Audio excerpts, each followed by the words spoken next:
coffee house. I lived about 30 minutes away from my parents and my family home. It kind of felt like at Chapman's, that period of my life was kind of over. So it kind of felt like I was like a little bit stagnant there.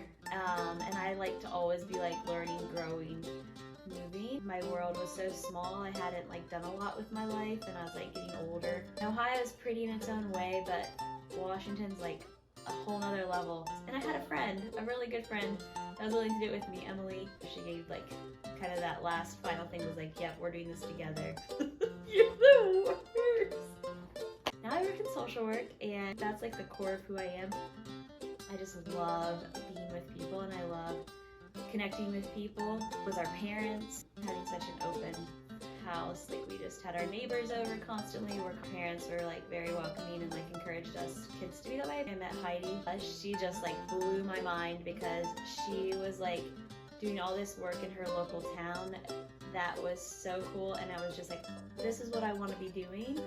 And she really encouraged me and helped me like start some things, kids club, crochet women's group for single moms. Fun story, I used to be on the outreach team at the mission. We had a van, we'd pack it full of sandwiches, coffee, hot chocolate, hand warmers, socks. We'd go out to the camps in the downtown area and just like connect with people, get to know their names, see what their needs were, hand out things. We met a guy in a camp. He was an older gentleman, and just immediately just felt this sweet connection with him, and I think was so grateful. Every time we showed up, he'd be like, thanks for remembering that I like live here. Thanks for like stopping by. And he had come upon some hard times, found himself living in the woods, and it's like winter time, so it's cold, it's wet.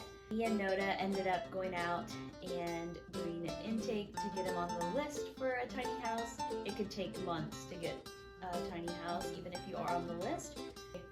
Got in touch with me, and he was like kind of freaking out of like, I can't do this anymore, my substance abuse is like really too much for me. And I encouraged him to go to detox, and he'd call me and tell me how he was doing. Like, he moved into his tiny house, and he's now been at the village for maybe 10 months, and he's just doing really, really good. He said, Kilmeny, because you believed in me, I'm now able to make this step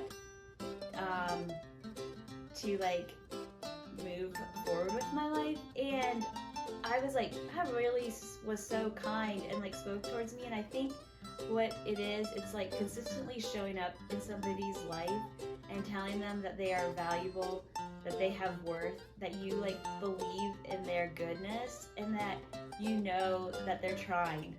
I feel like I've become less judgmental, and I think that's over years and years. I have a lot more grace in my heart for people. I'm always trying to become kinder, so I feel like in some ways I'm a kinder person. Start the day with reading the Bible. Also try to like do something outside every day.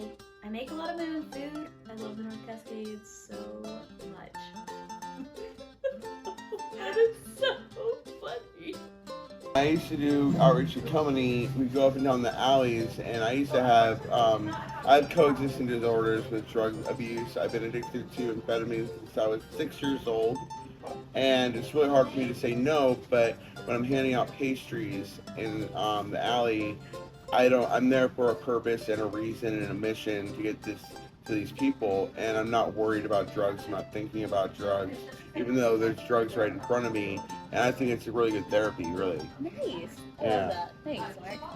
She laughs all the time, and it's so much fun when she laughs. And I'm funny, but I'm 10 times funnier when Kilmeny is around. She can laugh and smile, and she's just so happy.